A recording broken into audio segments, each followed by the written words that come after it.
Legyenénk! Őkség mindenkinek jó arcot! Hey, hey! Hey, hey! Igen! Legyenénk!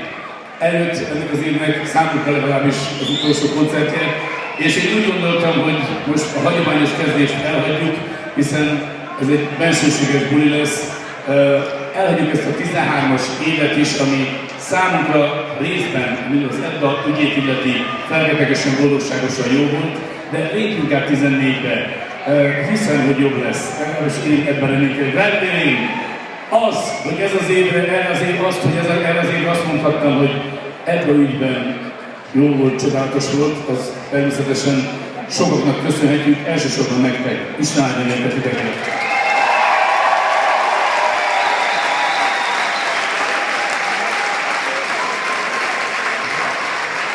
Aztán rögtön itt van mögöttem 4 csodálatos zenésztársam. Azt tudjátok, hogy a dalírás ez egy magányos dolog, de amint dallá formálódik, akkor csónak lesz a lelkek között. Hát ezért is szeretem annyira a zenésztársaim, a szerzőtársaimat, a 4 Eddást. Egy kis tapsot kérek neki.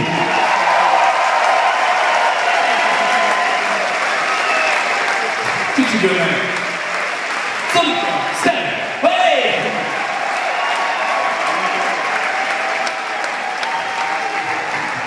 Természetesen ahhoz, hogy ez a dolog működjön, 2 tátos paripa kell, az egyik az Molnár Csaba, 1913 óta együtt dolgozunk.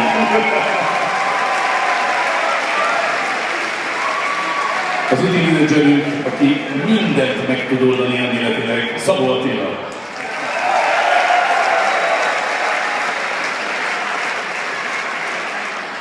Aki nélkül a varázslat el sem tud indulni az útjára, nem hogy megvalósuljon. Pólya Zoltán. Képviseletében tapsoljuk meg a technikus gárdát, a csapatot. Nőkeményen bizony itt van. Aztán valahol itt van a fiam is, nem tudom, biztos itt van valahol. Itt van, megvan. És természetesen az ember azt hinnyi, hogy hát igen, csak a mesében vannak tündérek, őrzőangyalok. Nekem vannak őrzői, akik segítenek az úton, barátok, láthatatlan segítők, és vannak láthatóak. Az egyik Gönci Tündike, ismerjétek nagyon sokan. 15 éve együtt melózunk. És itt van Orvesz János, akivel szintén nem biztos, az is van 15. János egyben ranglétrán előlépett egy nagyot, hiszen majdnem mindenki tudja az Eddások között, ő a musical szövegkönyvének az írója. Igen, csak.